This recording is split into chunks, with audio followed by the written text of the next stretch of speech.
blastmusic247.com. We're changing the industry one artist at a time.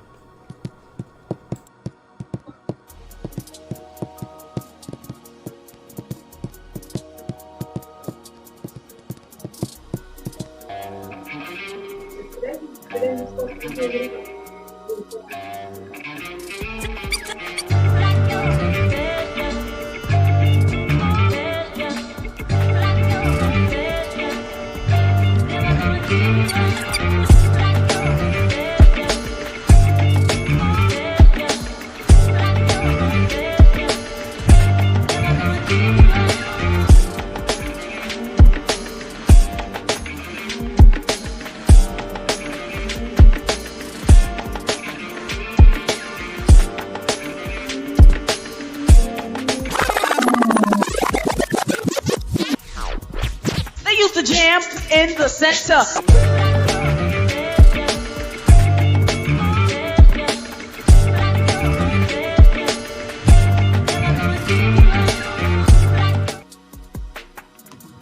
All right. There's no backgrounds on phones, unfortunately, Kev. Oh, okay. Yeah. Also, just the PC. Graphical power. Anyway. Gotcha. What's going on, people? Welcome once again to the center in the building. Hey, Veep right here, Mike Precise, my man Kev, and of course D-Ray, the producer. Oh, hold up, D-Ray, let me get. How's everybody doing? We here. Good. We in the building. We here. Now, glad to see another day. Out of a show of hands, was this week rough for everybody, or was it just me and D-Ray? Bro, I'll just say 4 weeks. Wow. Bro, Still a challenge. This is the kind of week that you pull up Jay Dilla Donuts instrumental on YouTube, the one that's like extended for like 4 hours, and you just listen to it on repeat. Just like sit there, just bug out. Like that's the kind of week this was. Yeah. No doubt. I don't know. It's just like something was in the air or whatever. But hey, we're heading to the weekends. Thank God it's Friday. Facts. So real quick, we're gonna pay some bills. D-Ray, give me some music, and I'll tell you bills. Maestro, please. Maestro, please. Yes, we are sponsored by BlastRadio247.com, where you can hear independent music from around the globe. That's right, we are the champion of indie music. Go ahead and go to BlastRadio247.com, or you can get the Live 365 app and look for Blast Radio 247. And also, if you're an independent artist or a spoken word poet or up-and-coming comedian looking for some exposure, you can go to blastmusic247.com and register for free. But Blast is also looking for the fans. So if you're a fan of great music, you too can also go to blastmusic247.com, register as a unlimited fan, and get access of hundreds of independent music. Blast, we're constantly changing the industry, one artist at a time. Alrighty.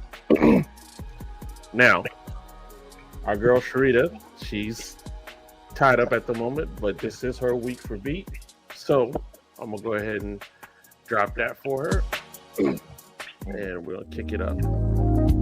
She's being the artist that she is right now. Indeed.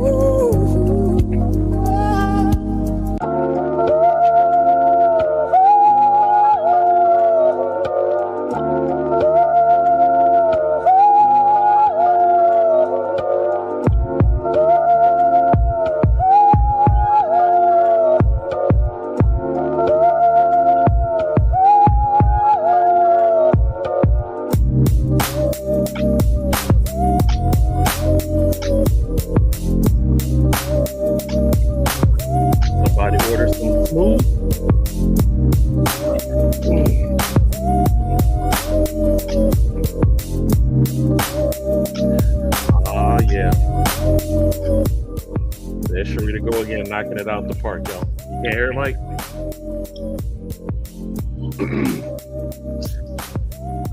I apologize. Missing out, Mike. I'm sorry. It's working. Hey, and I ain't got to guess. I know where she got this sample from. You know what I'm saying? Oh man. You might need to take your headphones off, Mike. I guess if that's what's not working. No, does he have it on AirPods? Yeah. Maybe it don't work on Bluetooth. I don't know. Bluetooth. Oh, well, forget those solutions, Mike. your stuff just busted. How about that? Kev said you can't get your stuff from Five Below. You got to get some name brand stuff. These are from the Mr. right here. As I said, I don't know why it's picking and choosing. I heard it before. Why ain't it hearing it today? I don't know, bro. Might have to disconnect and reconnect. It'll pick it up. Probably. Yeah. I ain't disconnected. No, just leave it alone. You can hear us, so that's all that matters. But how you gonna hear the show? Mike? I'll find out. I don't know. Hey, Mike, real talk. You ain't never sounded more like an old man when you said I ain't disconnected. Nothing.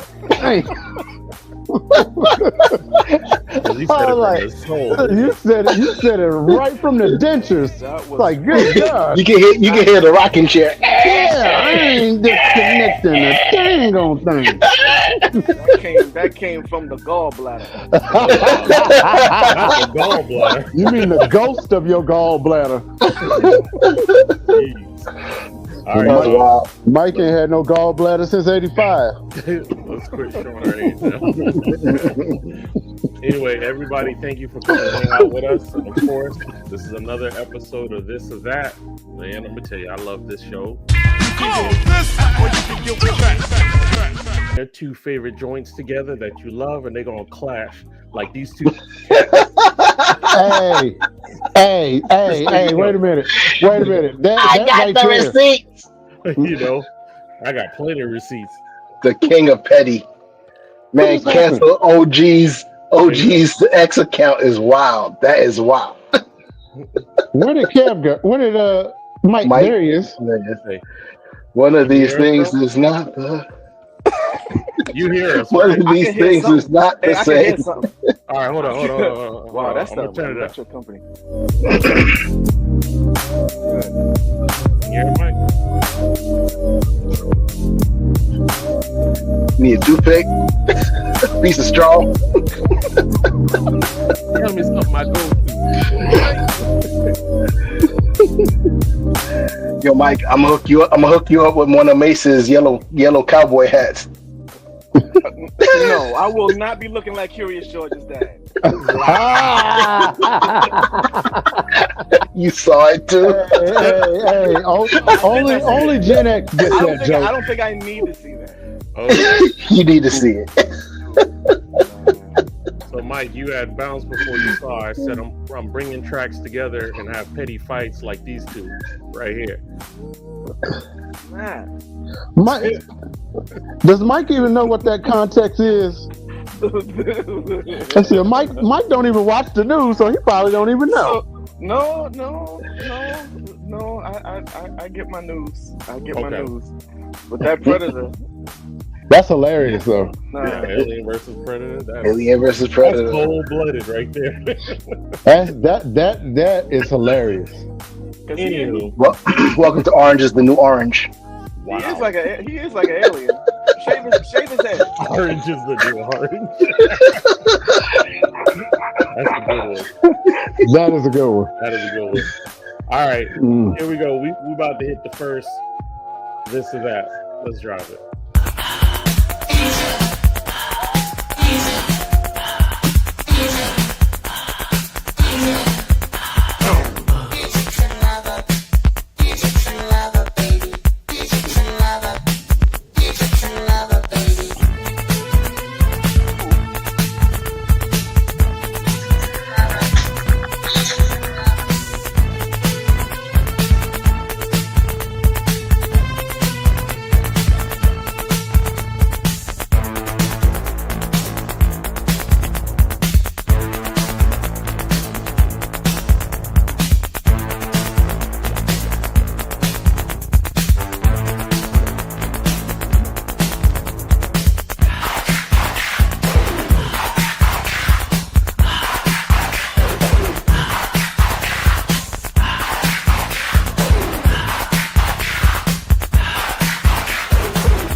All right.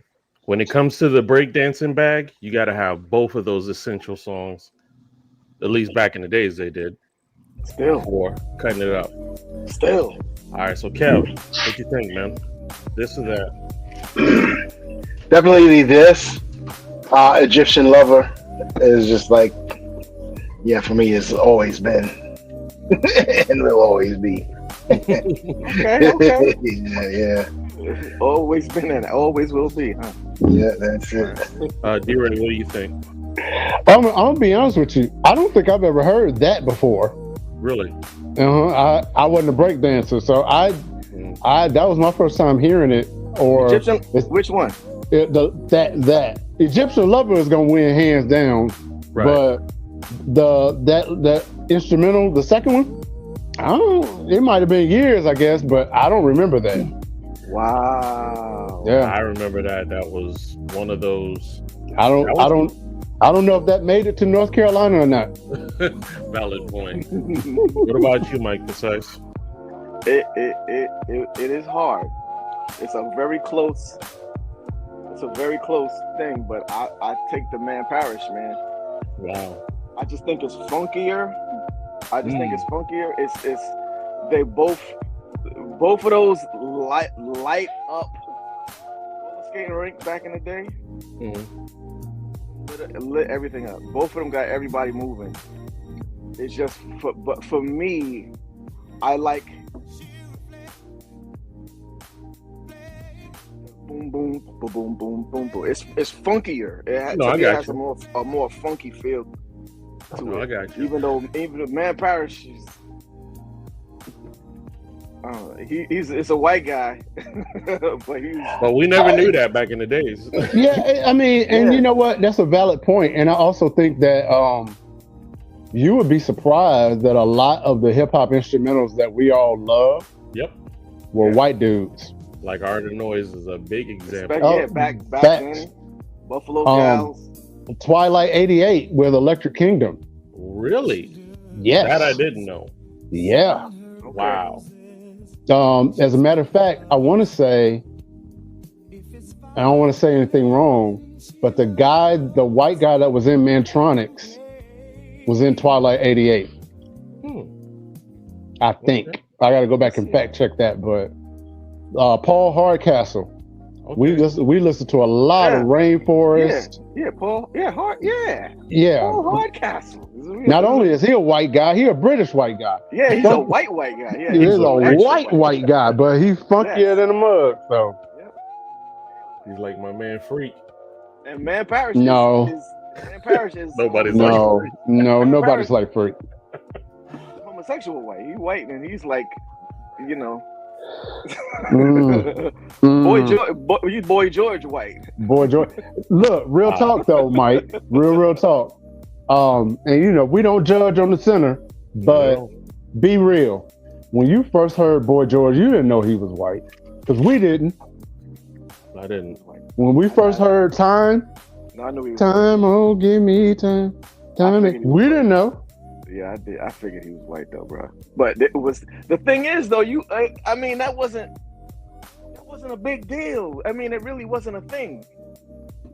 It was in the South. I'm gonna be honest with you. It was in the South, and I'm gonna tell you, people were willing to let it slide until they saw him in the Karma Chameleon video, and it was like, oh hell no. Oh, it was rough. It was rough. It was like it wasn't like he was like some of the other, white guys that leaned that way, but they was just wearing a suit. Right. Boy George was like, I got. They might have had a little eyeliner. That's right. About it. Because I mean, you was playing David Bowie at the cookout, so yeah, man. Yeah. David Bowie. I mean, we already had Barry Manilow. We already had good. If you think I'm sexy, Rod Stewart. Already had Rod Stewart. Already had all these blue-eyed soul people, man. So it wasn't a big deal. No. I mean, there's still people that didn't know Bobby Caldwell was white. That part. Now that nobody knew. The whole black community was shook. Yeah, I knew it. My uncle had the album. Skags. Mm-hmm. All right. All of that. So, hold up. He returns. Okay. You did that quick daddy duty. I feel you. Yeah, man. So since we're talking, we're doing about music videos, I wanted to throw questions here and there about the rise and importance of hip hop videos.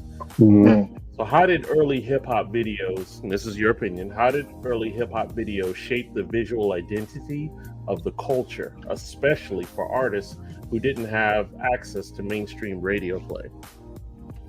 Well, in the early 80s, first of all, you had to have radio airplay for you to be even considered for MTV. That's Right. number one. Right. But the benefit of the visuals was now you put a revenue stream on the image.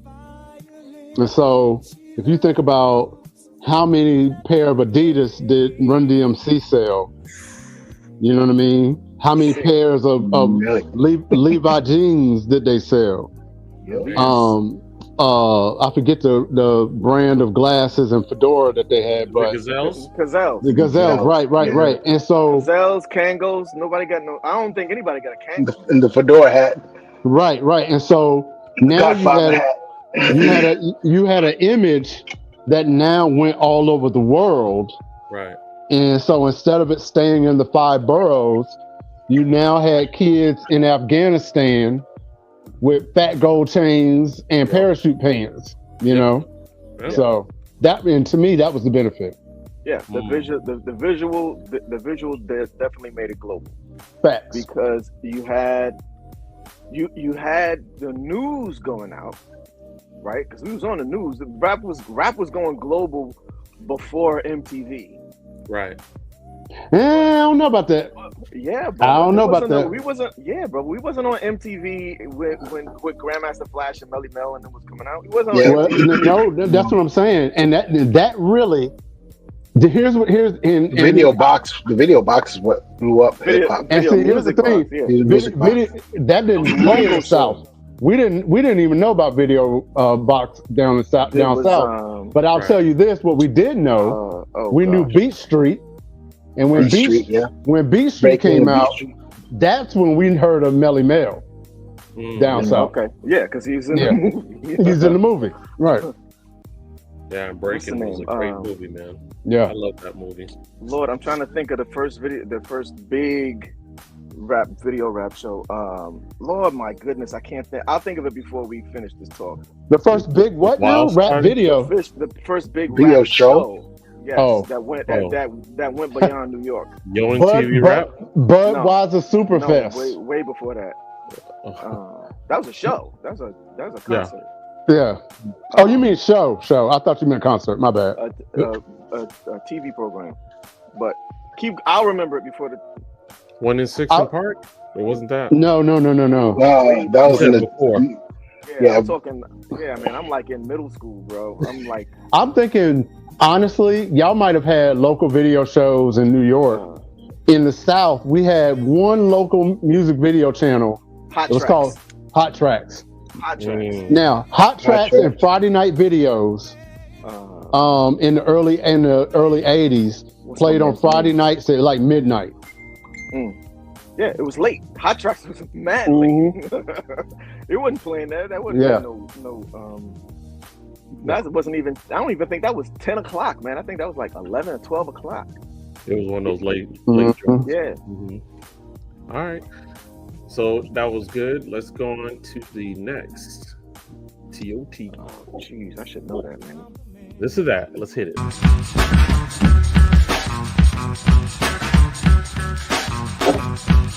My mellow Lati was kicking flavors. The Ari Bossy said, yo, Latifah, we can do this. So I paused and took a thought, then my brilliance I caught, and I agreed, cause I already knew this. Now you should wanna flex, cause I'm in full effects. Queen Latifah is 5-0 on this set. You've been begging and dying for somebody's rhyming to set you free.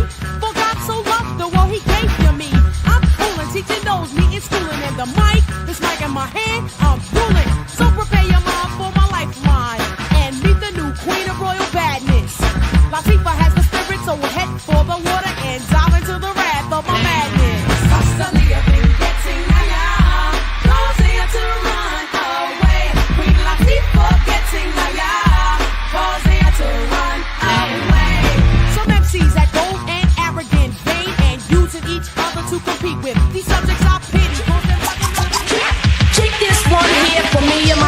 You can cha-cha-cha to this Mardi Gras. I'm the dopest female that you've heard thus far. And I do get better, the voice gets wetter, nobody gets hurt. As long as you let her do my thing with an 89 swing. The dopeness, I write, I guarantee delight. Until the hip-hop maniac, the uptown brainiac in full effect, MC Light is back.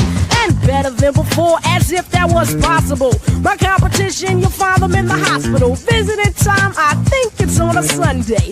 But notice, they only get one day to shine. The rest of the week is mine. And I'll blind you with the science that the others have yet to find. So come along and I'll lead you the right way. Just clap your hands to the words I say. Come on. Kick, kick, kick, kick this one. Kick this one here for me and my DJ. I got the power to spit out and devour at the same time. I'll eat you. Ooh, Shout out. classics. This is just wrong on all levels. It's just wrong on all levels. That's what we do here. Oh my gosh. All right. So, Mike Precise, what do you think, brother? Well, big up to my girl Light. Big up to my girl Light. I like them. I like them both. Wow. There's a little. Okay. There's a little very short stint of history with Light, so I'm taking Light. I did like that song better. I did actually like that song better, but you know, they're both cool, real cool people back in the day, and still are. It's out to Light. Big shout out to Light and K Rock and Leg 1, Leg 2. Leg 1, Leg 2. Yeah. Sir. Okay. So, D-Ray, your choice, this or that? It's gonna have to be this. I'm a Latifah fan. I really wasn't that fond of Cha Cha. So, but I mean, don't get me wrong, MC Light is doper than dope. But on this one, I'm picking Latifah. Bet. K-Fly, what you think, my brother? This or that? Now you're going back to the name that I had in high school with my boy Manny St. Victor, MD, neurosurgeon now. Wow. We was busting the Leg 1 and Leg 2 in the talent shows. Love it. The very same move that they did. We figured out like all the tricks. It was like, yo, we just watched all the videos, we learned all the dances, and between Scoop Scrap and Trouble T and Leg 1, Leg 2, we just sort of kind of created our own thing, you know. With our own thing, we copied it all. But you know, down here in Florida, we was fly. You know, we was the fly dancers, and yeah, and that song, just MC Light. It had okay, like La Queen Latifah. That song is just really strong and really powerful. But even the flow for me, like if it was a different song, I could say Latifah wins. But on that video for video, Cha Cha Cha was just, in fact, she pulled up in the Porsches or whatever. It was just hard. The flow was just on. It was just like, you know, she was just stunting on them, you know. So yeah. What you gotta say, Mike? On that note, Kev. On that note, The Long Reign the Queen. D-Ray, what do you think about the transitions? Both of those songs have transitions into their hooks, choruses. How does that carry over to you any kind of way when you first started picking up? Yeah, absolutely. Because back then you had actual musicians that were actually producing the records. You know, shout out to one of my favorite producers of all time, rest in peace, Larry Smith, who did a lot of work with Houdini, did a lot of work with like the Fat Boys and all this other stuff. You still had musicians that really wanted to put a song structure together for radio, right? Yep. Because you got to remember, in the 80s, radio was still king. Yeah. And without radio play, you didn't have a career. And so that musical element is something sadly that's missed. You know, it's really missed. Yeah. And you learn how to write in order to make a chorus or a hook. We call it a hook, but we didn't really call it a hook all the time. It's the chorus. Right, it's the chorus. And, Yeah. but also you got to also understand something too. That style of song structure and production, you started to see the shift from the MC being in the spotlight to the producer starting to be in the spotlight. When you saw that shift, that song structure went away, and then now you just had more of the groove. You had songs that had break beats, that had the heavy whatever, and their idea of a chorus transition was taking an instrument out. Beat heavy. Yeah. Beat heavy. Beat heavy, exactly. Yep. Beat heavy, yeah. Mm-hmm. Yep. So, gentlemen, in what And ways and I loved it. in what ways did hip hop videos serve as a form of self-expression and empowerment for communities that were underrepresented in the media mainstream? For me, I mean, huge. One of the, I don't know if you want to call him. He's controversial, but some would look at him, especially at that time, as a villain. Mm-hmm. But hip hop culture, and especially during the 50th, nobody really, he didn't get, there's a couple MCs that didn't really get looked at and paid attention to and didn't get their flowers. Uncle Luke. Oh God, yeah. When you talk about getting, what's up, Tone? He said PE. what's Okay. up, Tone? Yeah. When you look at him getting arrested, for us to have the right. Now, a lot of stuff before I got saved, I wrote little things with a little bit of words, but I still was always sort of been clean for the most part. But just the fact that you could say what you wanted to and express yourself the way you wanted to, it opened up a whole lot of flexibility. Wow. You know, for people to actually be able to express themselves the way they wanted to. So that definitely changed the game and changed the culture. Probably more for the negative, but you know, because it was open, there was actually space for also more positive stuff as well.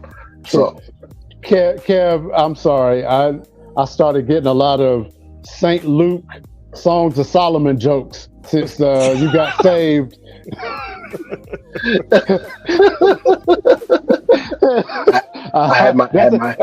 Look, that's as far as I'm gonna take it.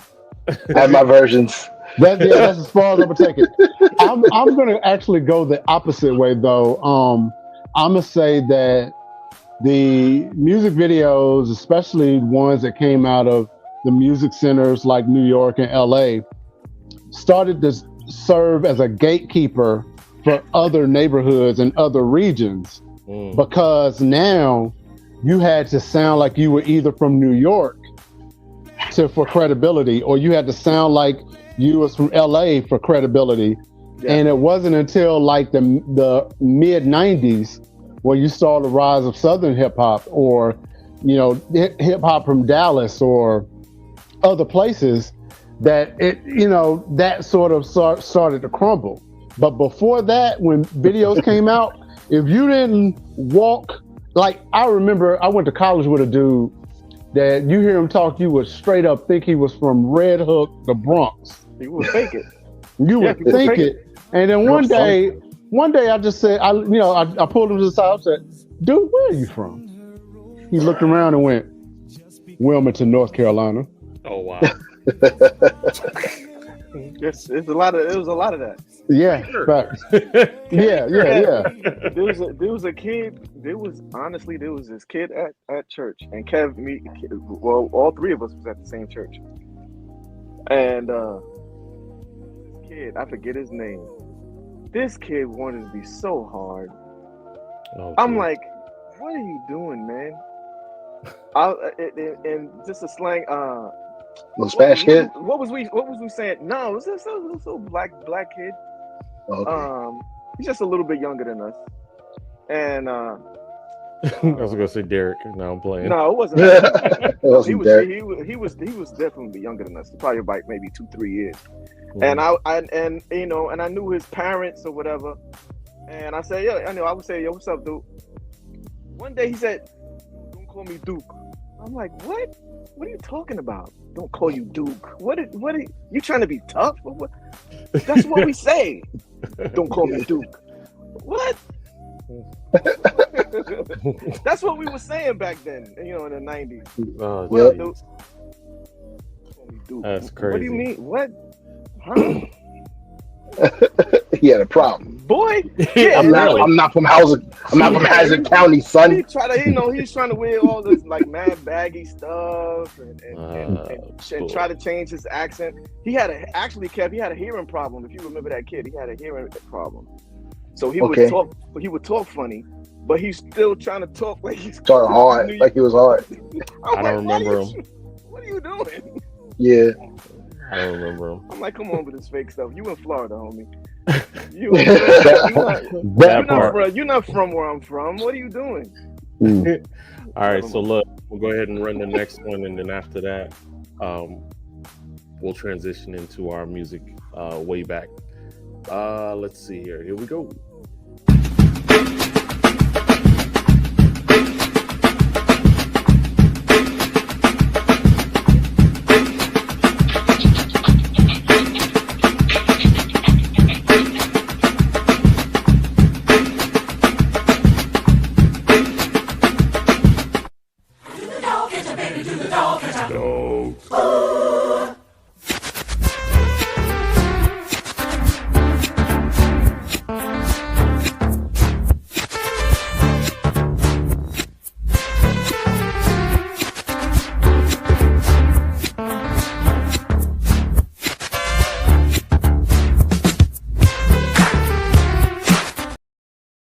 What are you doing? What right. is this? So What? this was a You break ready? beat Where's the button? opportunity. Can you run it back real quick, just one more time, because it's that short. Where's the button? He said, we need a button. We need an extension. Tap out. You want me to run it? I'll run it one more. You get it? No? You might play. Mike's like, I heard enough. I have to Michael admit, can put a buzzer. this is pretty sadistic. Whoever did this. This is pretty sadistic. Stop fronting. You know you did it. I called out early. Hey, man. Hey. I'm gonna have to put my my Fed face on. I will neither confirm or deny. Hey, that's what I was trying to do. I'm gonna out myself right now. I was trying to do that with that Mara Parish and the Egypt because I knew those two classics. But that's not right though. So is it gonna be this or that? What's it gonna be, brother? Oh, drink. Where drink champs at? Where my drink? Wow. You got to pick one or the other. Nah, bro. All right, well, I'll log out. Oh wow. No, cause yo, I'm serious. That Atomic Dog was when I was a young dude. That was my favorite song, bro. Yeah. Atomic Dog was my favorite. That was for me. That was my introduction to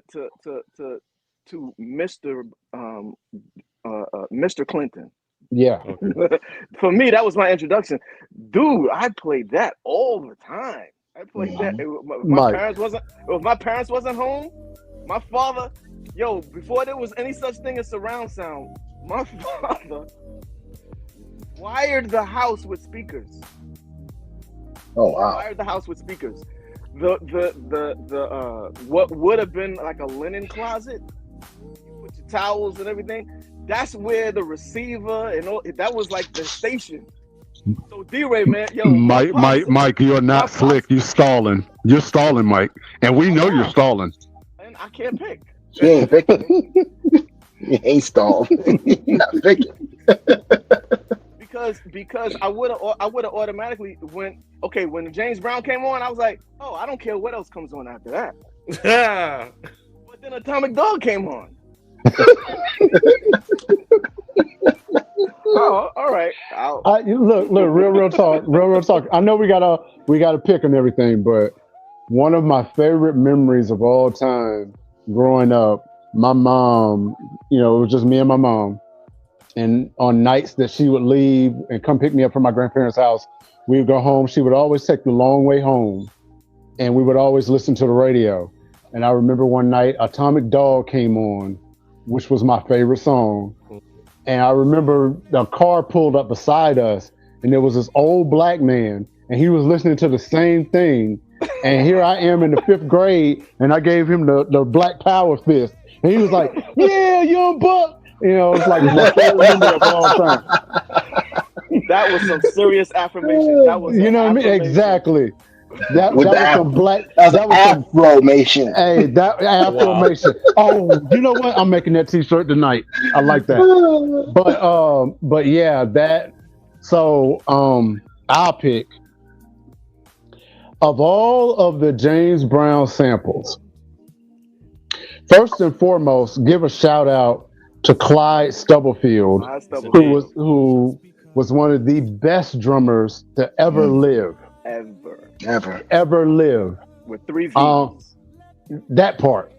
And it's such a tragedy that that song, that clip of that song basically is the cornerstone of modern hip hop. And he didn't get a dime for it, because he was an employee of James Brown. Wow. No ownership. No ownership at all. And on the flip side, you have George Clinton, who in the 70s, because of his drug addiction problem, he had signed away all of the rights to Parliament Funkadelic. So when the West Coast hip hop craze popped off, he didn't get paid for that. Record companies did. So Atomic Dog was something that belonged to him. Mm-hmm. I am going to have to pick Atomic Dog. It hurts, but I am going to have to pick Atomic Dog simply because that sample hits all the time. That the verse and the chorus hits every time. So the more we talk about it, okay, I can pick Atomic Dog because I'm realizing, it's emotional too. It's for me. Yeah. When you said the thing about the dude in the car and your mom's riding, it's a different type of connection than with James.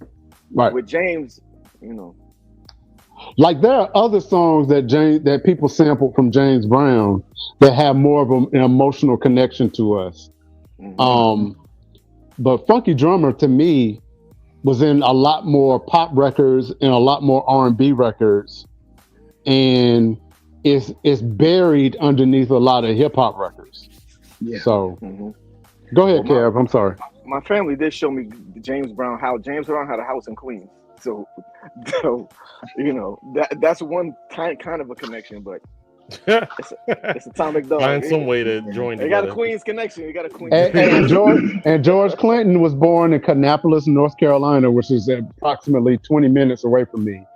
And he is in the North Carolina Rock and Roll Hall of Fame, Music Hall of Fame. So yeah, shout out to the mothership. Go ahead, Kev. Sure. I'm gonna keep it short and sweet. Yeah, Atomic Dog. I love both tracks, but yeah, Atomic. Ain't nothing else to say, Over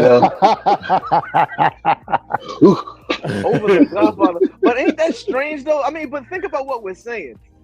The Godfather James Brown, Atomic the Godfather of Soul, the Godfather of Soul, and the Godfather of Funk. Right. That's crazy. What are we talking about? Yeah. What are we trying to do? Diabolical, bro. Yeah, but think about it. But think about this. Think about this. And wrap your head around this logic. You got two men who were from the South. right? Both of them were from the South. One of them inspired East Coast hip hop, and the other one inspired West Coast hip hop. Wow. And they're both from the South. Crazy. That's Good crazy. Crazy Because when you think about it. That is Crazy. crazy. West Coast leaned more towards that kind of funk. The funk. Exactly. The Yep. funk. Right. East Coast leaned more towards James. kind of funk. Exactly. But then they all came Yeah. because Yeah. everybody loved. I love that. I love that. No doubt. Mm-hmm. So as a matter of fact, I too am going to take Atomic Dog. Atomic Dog has always been the jam for me. No disrespect at all to James Brown, but my brothers, that sample got worn out.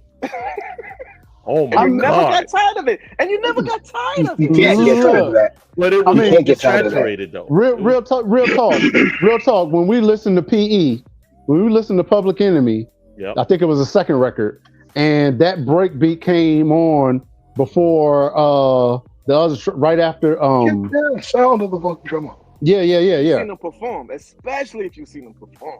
Yeah. Yeah, when that That's beat the grip. came on, we always listen to that. Professor Griff with the Hey, Kev. Terminator X. I remember going to the concert, What- 91. Kev, Terminator X is cutting it, and the big giant X is going with the cut every time he and the X is doing this.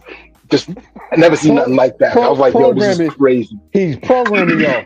Hey, Kev, remind me to tell you the story of the night that I met Griff. And you think that your heroes are all tall and no, he's they're short. big and large as life. And Griff might be 4'11". He's small, yeah. He's like Kevin Hart. But He's his- like Kevin, he a but little his 5'5", spirit, man, he's 5'5" dude. you don't want him. You don't want him to grab an ankle. You, Oh, hey, I didn't say that, Griff. He'll jack you up. You check Hey. that. You check. But look, let me keep it going, fellas, just so that we stay on path here. So listen, this right Salute. here is also a part of the samples we just listened to. Another classic, right? Boy, that is the unedited version when they were mad young. Hey, look. On the flip side, when I met Eric Sermon, I was working at a record store in Greensboro, North Carolina. Eric Sermon walked in. That dude might be 6'10". I was gonna say, Big yo, dude. I was gonna go there. I was gonna go there. You're Yeah, talking about little He's a Griff. big dude. Is big. But Right. Yeah, it's Sermon. Yo, the dudes is tall, man. Eric Yeah. Sermon could have played for the Knicks. It's like, dude. And a whole and Yeah, he did. His name was Anthony Mason. Oh wow, all the cameras, family. Oh my gosh. wow. Rest in peace, Anthony Mason. That's funny. That's hilarious. All right, so, Dudes is big. Yeah. The big dude. all right, let's keep this going. This is Uh-oh. this or that. So that I'm like, where's the next joint? Where's the next? Next joint's right here. Here we go. I don't puff, so I always got my breath. Never had to battle with a bulletproof vest. They call me cock weasel, but I still kick a chest. I know what Jerry girls, cause I'm not from the west. No disrespect to the west, true indeed. I rock it to the east is the sea. The sea to them days back, yo, sheepskins and hot tracks. Peace to Mr. Magic, things are getting tragic. Now we on some new stuff. I never fit the Ku Klux. My own clan is acting up, I blame it on the Philly blood. What's your crew to do? Kids are acting, ooh, and it's getting better. Yo, where's the corporate data? Mr. 3-piece suit. Check the square root, your bows and Timberland boots. Nah, that's the surface. And no, the woman thinks I got a head full of problems in the hand full of nappy root. I feel it Jones coming down, yo, I got the slang to make the chitty bang bang, the redang de dang, the nappy head brain. No, I got the slang to make it chitty bang bang. You're a dang dang dang, the nappy heads bang. You're Mona Lisa, but I get a date on Friday. And if you're busy, I wouldn't mind taking Saturday. Hey, hey, hey, hey. Round up the bossy bougie coming around the way. Hey, yeah. That's the jam. This wasn't even fair. Yeah, that's This wasn't even fair. hands down. All right, Mike, go ahead. What's up? This Oh, or that? me? Yes, sir. Go ahead.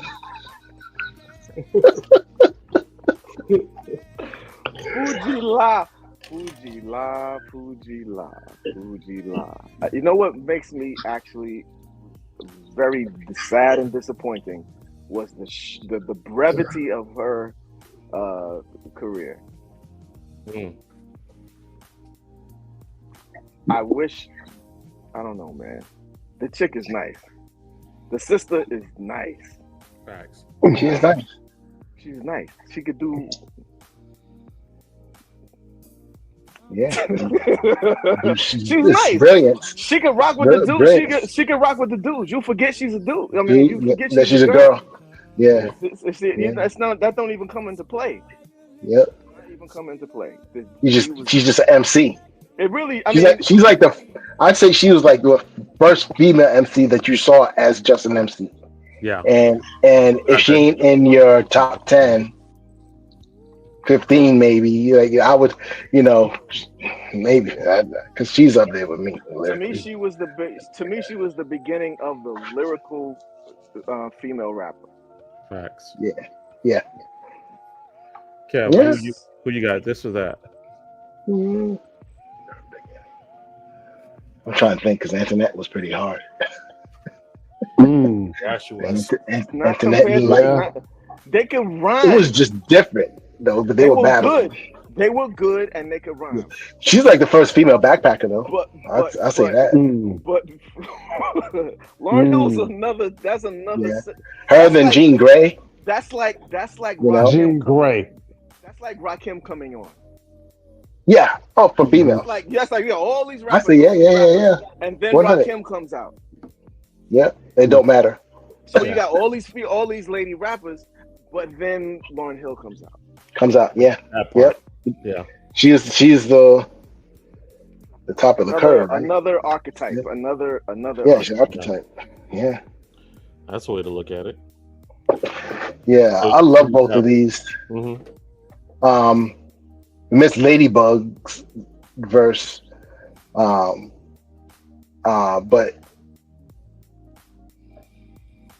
they both dope. This is funny because that song was I love that song, but for some reason like that album didn't pop like it should have. Like a lot of people, I'm gonna get into it. They I didn't slept like them that much. They slept on that, and nobody really could get it at the time. They were probably a little ahead of their time, to be honest. They were. But the score. Hadouken!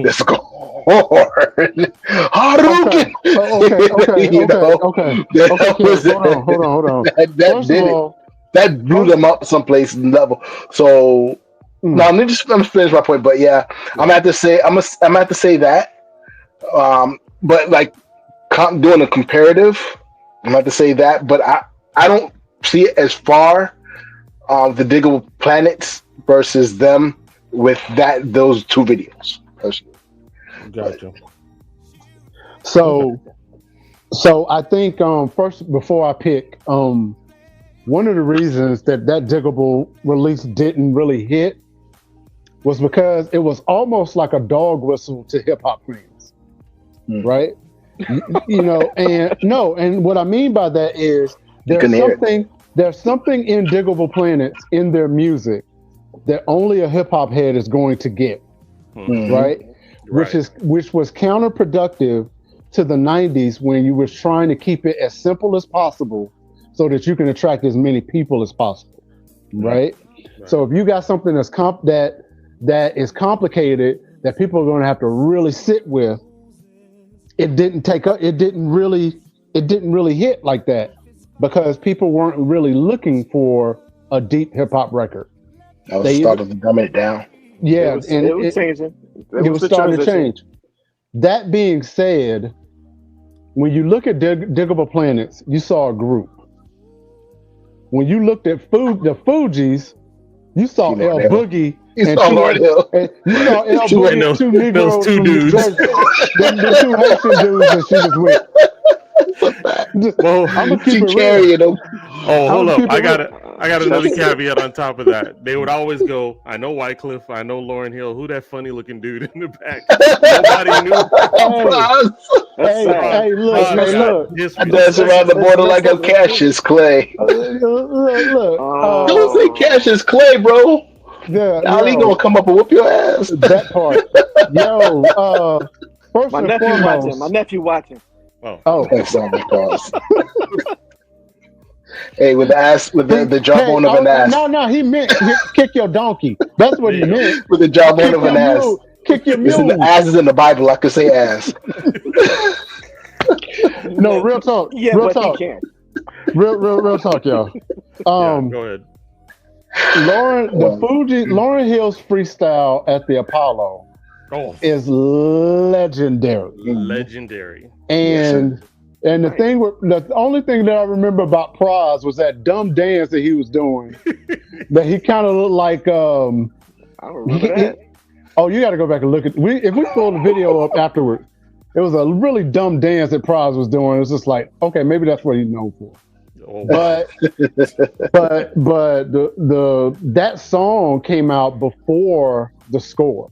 So I want to say that first Fugees record was 94, 93, 94, 92, 93. And you saw it, and it was like, okay, you see the potential. But God, nobody was ready for the score. No. You know what I mean? Nobody was ready for that. And to my knowledge, Epic. I don't think that there was a hip hop record on the East Coast that hit like the score until the Bad Boy era. I could agree with that. I guess. I mean, that sound right. That sound like it makes sense. I mean, like I say literally. Miseducation. Well, Miseducation was a little different because it was a hip hop R&B hybrid. Right. Yeah. But I mean, everything on the score is like a perfect hip hop album. It was. Yeah. It's one of the very few albums that I can put on that's hip hop that I can play from beginning to end, and the skits were just as popular as the doggone tracks. You think I opened a restaurant in the middle of the hood? I represent. I don't know what's going on. I represent. Shout out, but and shout out to our boy Kilo who worked on Miseducation. I was thinking about him. Yep, I was just thinking about him. But I'm gonna have to go with L Boogie on this one. Yeah. I don't know nobody, and this is the last thing I'm gonna say. I don't know nobody that I grew up with in the 90s that did not like Lauryn Hill. That part. And I don't care if you R&B. Yeah. My mama liked Lauryn Hill, and she's not a big hip hop head at all. Right. Yeah. So I just don't know nobody that didn't like her. Well, you think about it, crazy. She should have 10 albums. She should. But here's the thing, dude. There's a challenge with that. At least. I'm not sure how true it is. We really are trying not to be negative. But what winds up happening when you start to believe your own hype and you think that you can do it by yourself, and clearly you can't. And then have drama on top of drama, all that stuff going on in your life. Yeah. And then you're super famous and you're maybe not ready, really prepared to deal with it. And you got all of that stuff piling up. But what do they say? Gifts and callings are without repentance. I mean, I can't take nothing. I can't take nothing from her. No, she can still do it. She can still do it. Well, you heard on the King was it Nas's last couple of joints. Mm-hmm. The last what's it called? The King? Yeah. I don't remember. It'll come back to me, but you know what I mean. Oh, King's Disease. King Disease, yeah. King Disease 3. Yeah, 3, yeah. Please. She destroyed it. She destroyed it. Yeah. She did. All right, so let me go ahead and cap all these festivities with the last this or that. And here we go. Just Blaze. Oh, baby. All the girls see the. Look at his kicks. Look at his car. All I say is, look, mommy, I'm no good. I'm so hood. Clap at your soldiers sober. Then leave after it's over. Killer. I'm not your companion or your man standing. Hit me when you wanna get rammed in. I be scrambling with lots of mobsters. Shot for lobsters. Cops and robbers. Listen, every block is block. But she like the way I diddy bop. You peep that? Make on Maury kicks plus Chanel ski hat. She want the, so I give her the. Now she screaming out, killer. She playing with herself, Kim, dig it out, lift her up. Maj is a yo, get it out, pick on up. They want the boy Montana with guns with bandanas. Listen to my homeboy Santana. With the, I'm telling ya, put a shell in ya. Now he bleeding. Get him, call us. He wheezing, he need us. He screaming. Let's make it. You say you a gangster, but you never nothing. You say you a wankster, and you need to stop fronting. You ain't a friend of mine, you ain't no kin of mine. What makes you think that I won't run up on you with the We do this all the time. Right now we on the grind, so hurry up and cop and go and sellin'. Shorty, she's so fine, I gotta make her mine. I act like that, gotta be one of a kind. I crush him every time, punch him with every line. I'm with their mind, I make them press rewind. They know they can't shine if I'm around the rhyme. Been on perusers 94 cause I commit.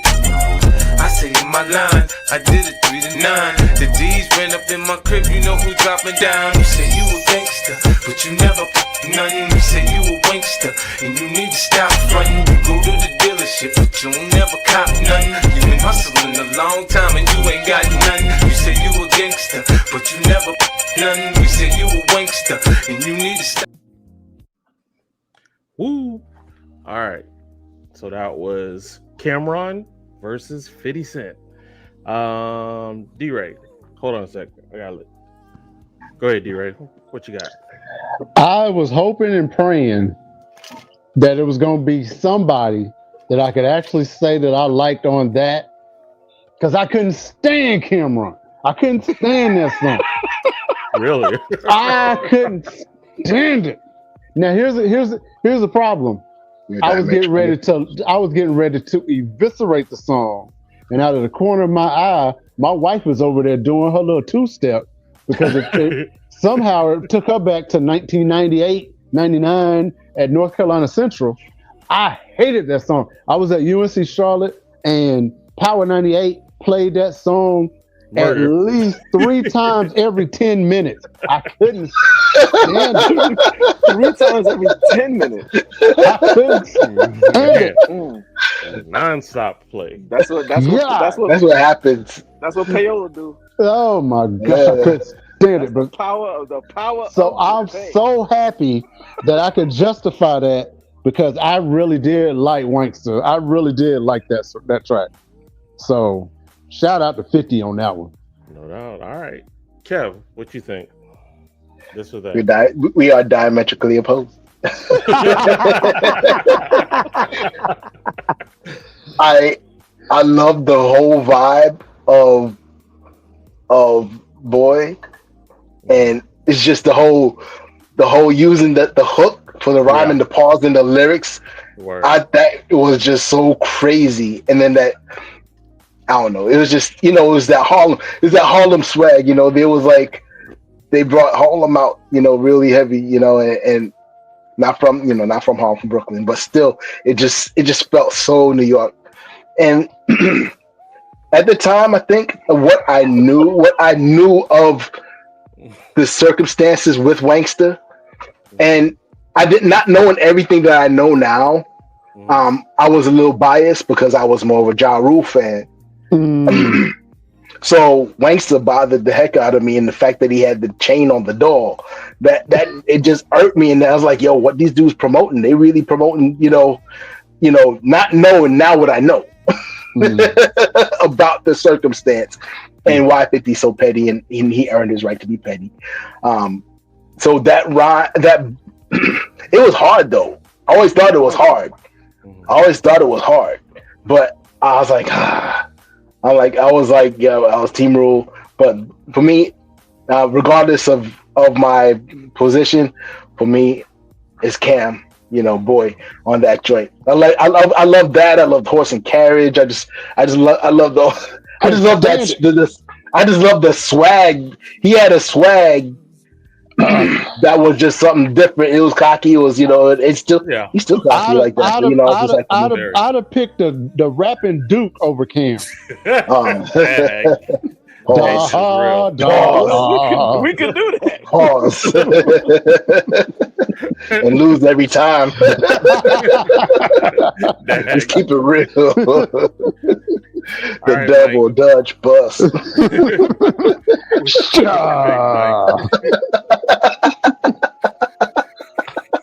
You wild, man. Hey, look, that just came from my soul. I couldn't even like. Sugar. It's sugar.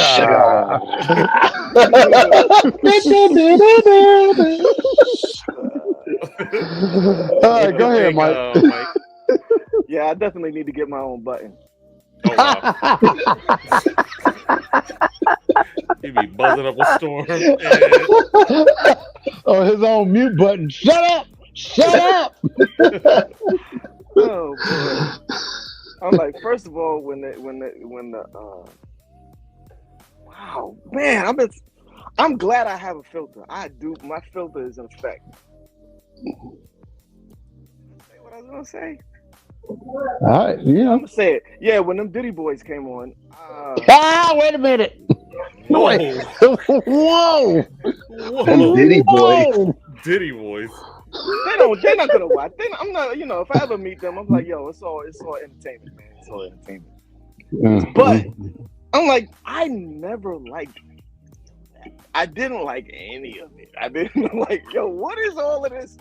I'm like, yeah, the dudes is rhyme. The rhymes is good. The song is it's a witty song. The song is well made. It's a good song. I would rather have the song without the video. But I'm like, you know, it's Yeah, you know what, Mike? I'm gonna be honest with you. I think that would piss me off too, because I would be like, why do y'all even like this? You know what I mean? It's like, what are y'all listening to that I'm not? You know, for the 1,000th time that we've heard this. Mike's frozen in time. stuff. Oh. Yeah, he's in the Matrix. I had no feelings whatsoever for it. And he didn't even realize he was in the Matrix. It's like a Thanos snap. He's back. Doctor Strange. Man. You're back. You're back. Back. But I you know, I can't say neutral because I mean I got my opinions, but you know. So you going Queens or you going Harlem? What's you doing, man? The face I'm going. says it You know all. what? If I'm going Queens, I'm going 195th Street. Your block. I'm like 50 from My Queens. So you going Queens or you going? Or you going? Where was 50 from? Did you get wait a jacked? minute. You know what, did Kev? I'm detecting some latent New York peer pressure here, sir. Oh, wow. And I'm just trying to see where he. yeah, I know what you're doing. I feel it. I'm trying to see you go Harlem and Queens. He's from Queens. I'm 50 from Queens. I don't know if he's. I'm having some flashbacks. I can tell he not like. I can tell he not liking. He not liking the set, the dip set. I like Dipset when they first came out. Dipset. I hate them. The skill of Dipset. But I think there was the whole marketing and packaging and the fact that they came up with all that on their own. I just loved all that. Once we Just got different. well into the mid '90s, I was like, man, this is the you know, the drug talk, the violent talk, Yeah. the fighting talk. Yeah. The super arrogant talk. I mean, Super arrogant, yeah. rap is always gonna be arrogant, Right. but like the over the top, like Braggadocious. And I think Where's your range? Right now? What were you pushing a Honda? You pushing a? Where we at right now? I mean, Yeah. and you know, we was either everybody shooting and slinging and or shiny. Or, Look, like, Mike, Shiny, very shiny. a lot of brothers went to prison. A lot of brothers went to prison or the graveyard trying to be like Dipset. Mm. And that's not okay. That's real, but that's not all there is. And 50, because remember, that's why I did not 50 was appreciate walking around with a bulletproof vest. And he got shot 9 times. Yeah. Yeah, and it's like you just want all of this over bravado. Those dudes is leaking testosterone, bro. And Come you on. know what? Now that I think about it, I'm gonna be honest with you. Now that I think about it, I think because for me, I think I might have still had a little bit of PTSD because Dipset came out right after Biggie died. So like maybe a year or two. Yeah. Like Tupac died. That Biggie is who found him. Right. So like any talk about the violence or any of that stuff, that was an instant turnoff for me because I was like, too many people done died already. It just felt like it was everywhere, dude. Yeah, it was. Like what happened? Like what? I mean, it almost appeared as if, okay, like y'all know my dude is KRS-One. It almost appeared like, oh, we don't even want to hear from him no more. Yeah, well, for real. It was that. It wasn't even almost. It was that. Yeah, but I'm about to say it's not even really almost. It's we don't even want to hear that. I mean, we don't even care about that anymore. I'm gonna tell you. I'm gonna tell you. This is us. And this is my opinion, but what happened to hip hop is very, very similar to what happened to neighborhoods when crack came into the neighborhood. You had in the mid '90s record companies. Hip-hop on crack. Yeah, no, hip hop found a formula where you can get the cheapest form of hip hop and make the most money from it. If you could get an image behind it, if you can get kids that will kill each other for it, that will kill each other just to look at it or kill each other just to get a taste of that, right? And most of this music wasn't even really in like actual studios. You know what I mean? Most of this music, they would sit there and do an album a day because it wasn't that complicated. You know, they spent more money on sample clearances than they spent on musicians and producers. So you found something that you can make for cheap and sell for top dollar. You know, I mean, it was the same formula because a lot of those street dudes, they saw it and it was like, yo, why should I be getting arrested? Well, I mean, Cam will tell you, oh, this is what I heard earlier today. My man Cam, he was like, you know, because he bounced between Ohio and Harlem, went to college partially in Ohio, and he said, you know, he went up and he got beckoned by Gerald Levert. This cop pulled him up, who was sort of a friend. He's like, hey man, Gerald wants to talk to you. He's like, Gerald Levert? He's like, yeah. He's like, all right, I'm gonna pull up. So he pull up, goes to the crib, sees this crazy, amazing crib. And Gerald's like, yeah, man, you need to slow down. And he's like, what? He goes, yeah, what you doing? You need to slow down.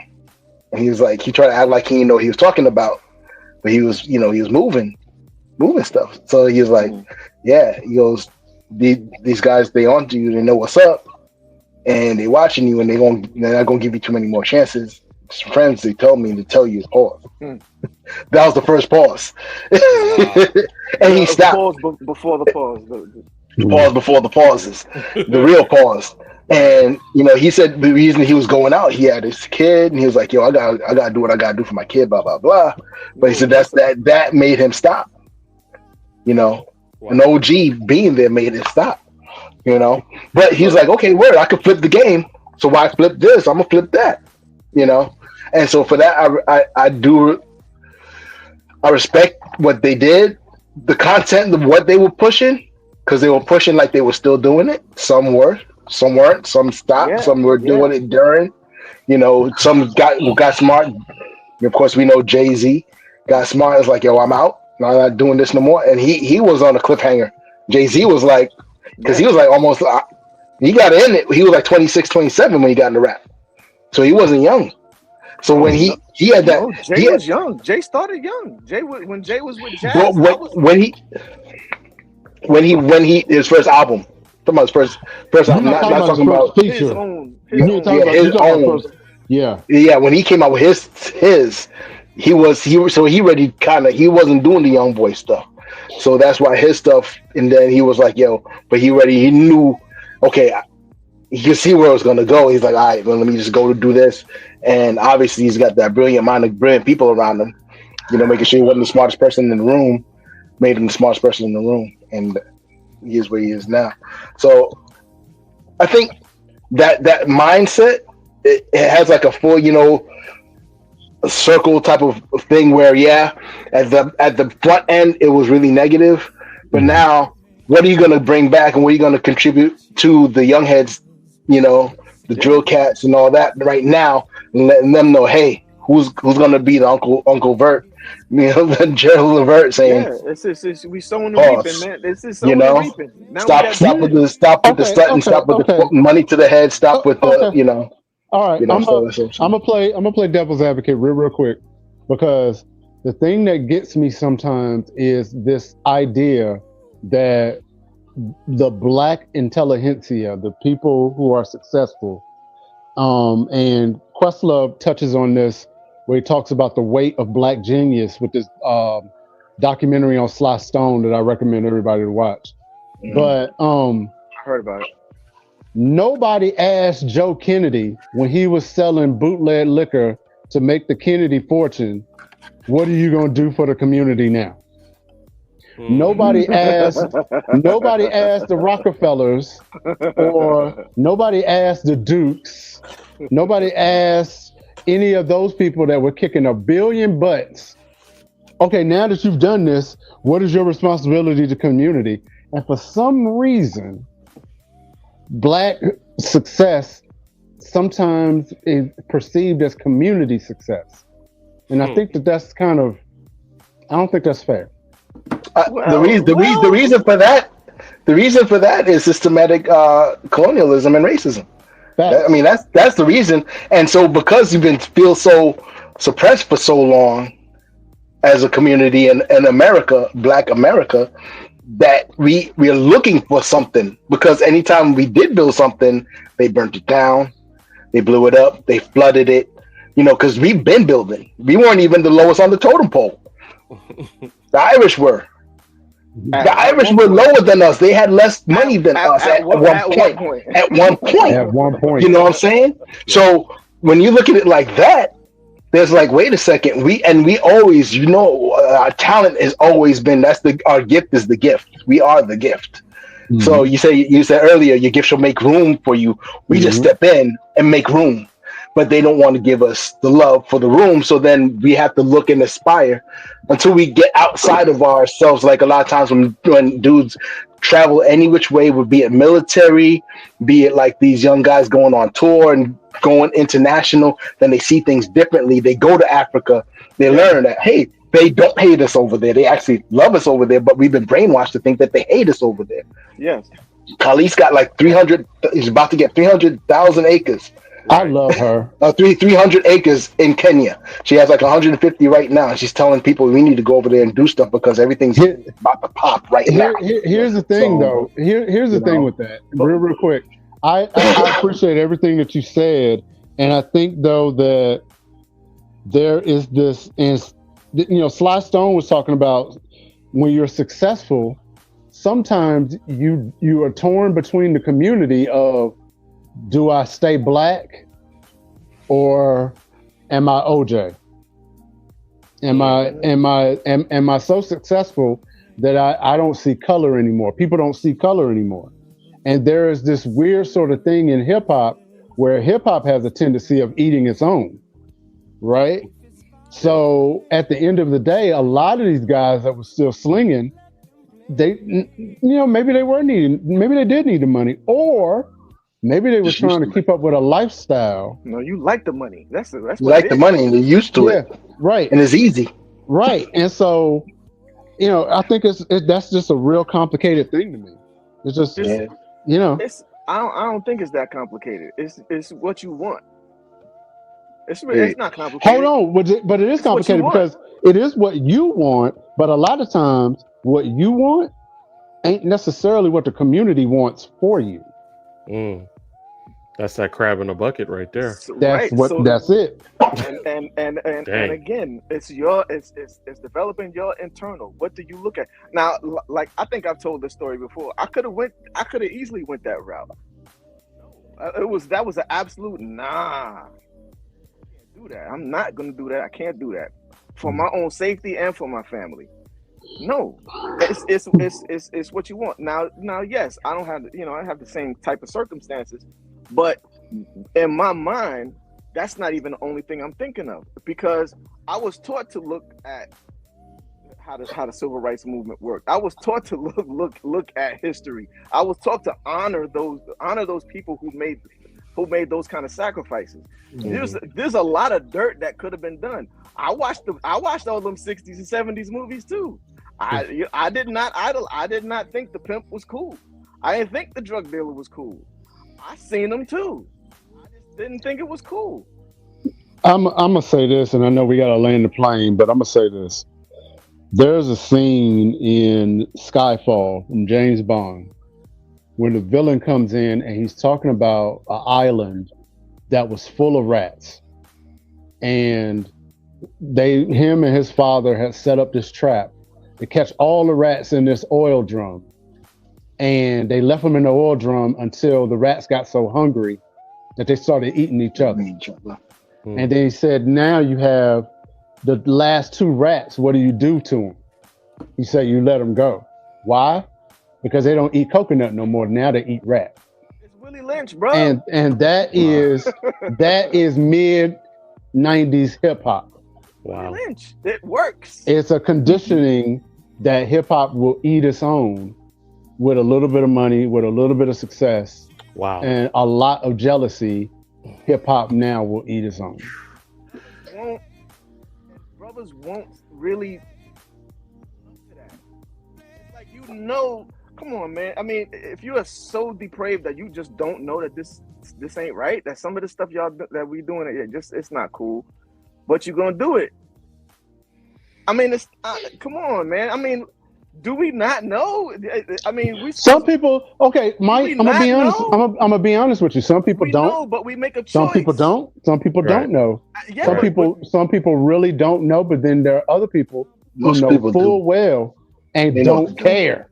That part. The thing is, they see the whole thing is when you see the other dude doing it, and you're like, well, because that's the mentality. Well, if they're gonna do it, I might as well get up on there because there ain't no other way. Especially if you look at it as there's no other way and no other opportunity. Now, the smart ones have been able to parlay that and see how the game works and parlay that because it's good business practice. It's just misguided. So they see, okay, I can do this, and I can level up. I can, you see, I can grow, and I can grow my money, so I can figure it out. So and then now they just doing it with smart stuff via the internet. And I know you're gonna shut it down, but you got we can do it with internet sales and all that same stuff. Making an ebook, so they just taking it now and parlaying it in that. And so that's the positive out of it. Right. If those who know how to do it, they can do it with anything. Yeah, it's like why be it's like you being a sucker if you ain't going ahead and doing it. And all these the WYT people did it. All of the rich did it. They took advantage, and now look at them now. They didn't follow the rules. They made their own rules. You make these alliances. You do all of this stuff, and then if you don't do it, you a sucker. I'll put it to you like this, though. Use us. And we can really talk about this for the next hour or so, but you talk about how other people in other cultures bend the rules. Here in the South, we had liquor runners, we had moonshine runners that would put all of the illegal moonshine in their cars and race and drive from the sheriff. And that is that was what I was getting at. That's where NASCAR came from. All the early NASCAR drivers were moonshine runners, right? Turn the negative to positive.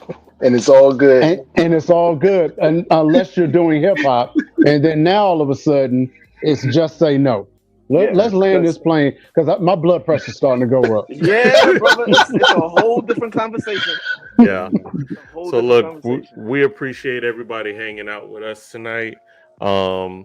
This or that is always a fun time. I love chopping it up with my boys.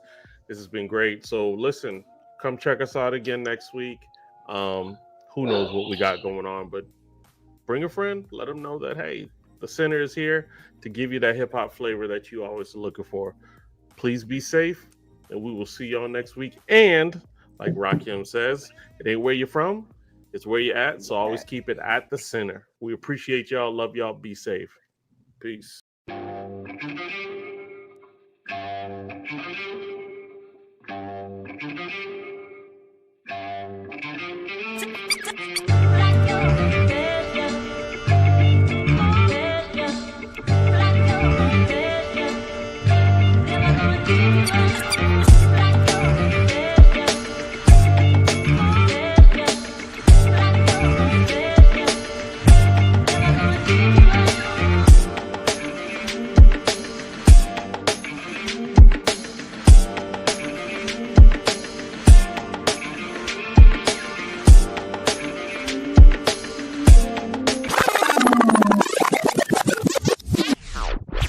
They used to jam in the center.